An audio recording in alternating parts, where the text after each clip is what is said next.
Hey everyone! Welcome to The Young and the Restless. I'm Jane, and I'm so excited to have you here. If you love Young and the Restless, then you're in the right place. Make sure to hit that subscribe button and turn on notifications so you never miss a video.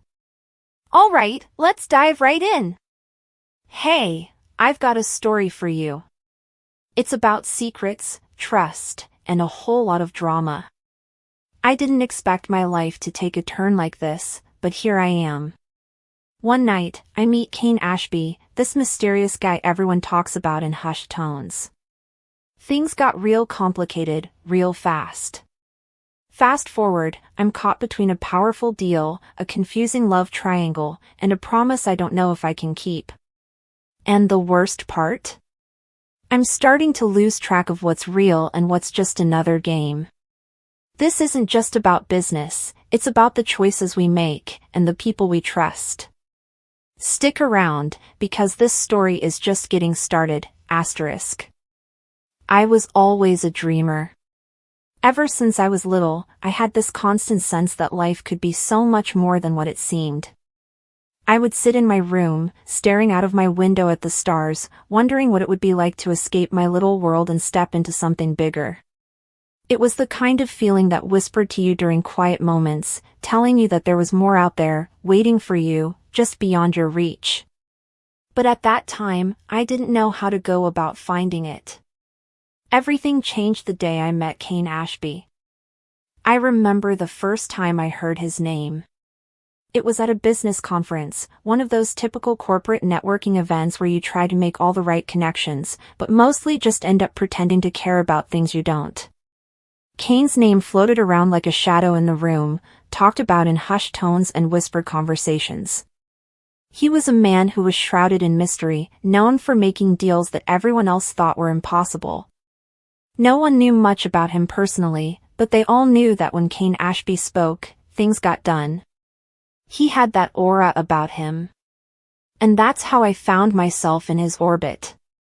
It wasn't because I was seeking him out, it was because his world came crashing into mine when I least expected it. One day, he called me. I didn't know him, but I had heard the stories. Everyone in my office was buzzing about the mysterious new boss who was taking over the project no one could figure out. I wasn't exactly thrilled to be part of the project, but I wasn't in a position to say no. So, when Kane asked me to meet him for a drink, I didn't hesitate. I went. He was nothing like I expected. Sure, he had the suave, polished appearance that screamed success, but there was something else too. A quiet intensity in his eyes that made you feel like you were the only person in the room when he looked at you. We talked about everything and nothing, work, life, our pasts. But I noticed something in the way he spoke. He didn't just talk, he listened. And I don't mean the polite, distracted listening you get from most people. He really listened. Like he was trying to understand who you were, what you wanted, what drove you. It made me feel like I wasn't just some cog in a machine. For the first time in a long time, I felt seen. I didn't know it then, but that meeting was the start of something that would completely turn my life upside down. Weeks passed, and Kane's influence over the company started to grow. We were all forced to adjust to his methods, which were unlike anything I had ever experienced. He didn't believe in rules or guidelines. He believed in results. You either got the job done or you didn't. Simple as that. And the more I worked with him, the more I realized that Kane wasn't just about business. He was about life, about living it on your own terms, and not letting anyone or anything hold you back. But Kane had his own demons.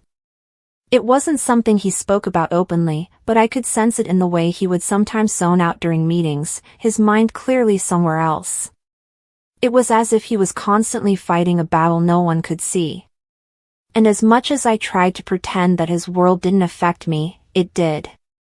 Because Kane had a way of pulling you into his orbit. You couldn't help it.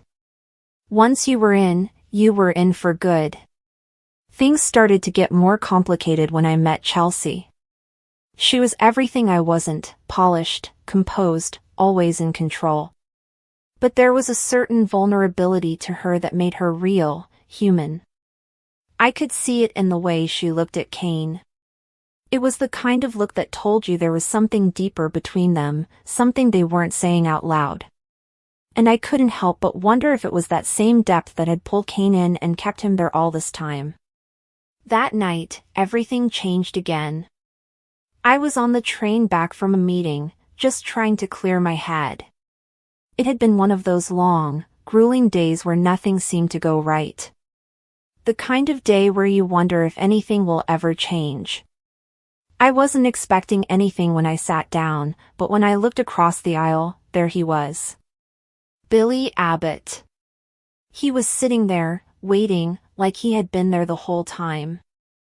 I didn't know what to say. He had a tray with him, a dish he had the chef prepared just for me. I laughed, shaking my head. Billy, you really think you can distract me with French fries and hot sauce after everything that's been going on? I said, trying to keep my tone light. But deep down, I was angry. Not at him, but at everything, at the situation, at Kane, at myself. Billy didn't flinch. Instead, he slid the tray closer to me, and there it was, an agreement. A handwritten one. The kind of agreement that promised me control of Abbott Communications if Billy went after Chancellor with Kane. I couldn't believe it.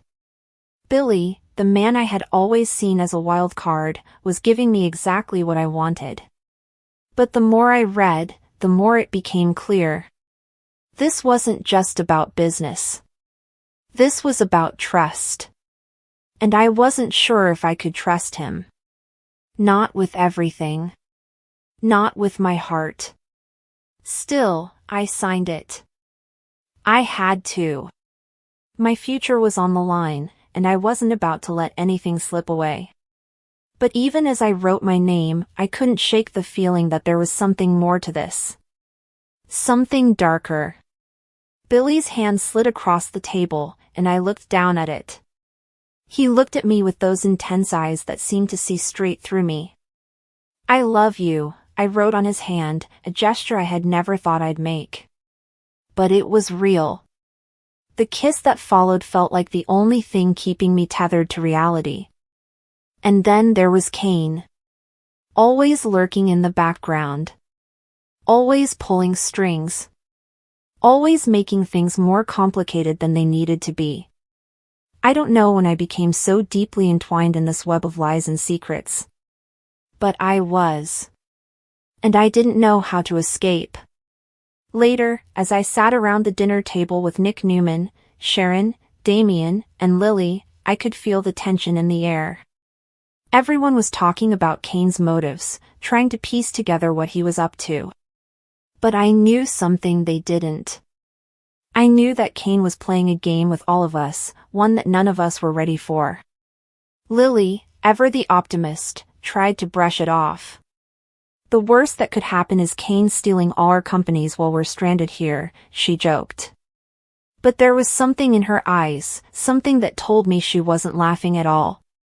And as Kane sat at Crimson Lights with Holden Novak, I realized that I had no idea where this was all headed. The web of secrets was growing thicker, and I was tangled right in the middle of it. The next few days were a blur. Kane's meetings with Holden continued, and I watched as he carefully made his moves. No one knew exactly what he was planning, but I knew one thing: Kane was always 3 steps ahead. And we were all just playing catch-up. Eventually, Kane would meet with Chelsea again. And just like that, everything I thought I knew about him would change. But in the end, it wasn't just about business. It was about trust. About love. And about how far we're willing to go for the people we care about. So, if you're still here, thank you for listening. If you enjoyed my story, don't forget to like and subscribe to my channel for more real-life stories like this.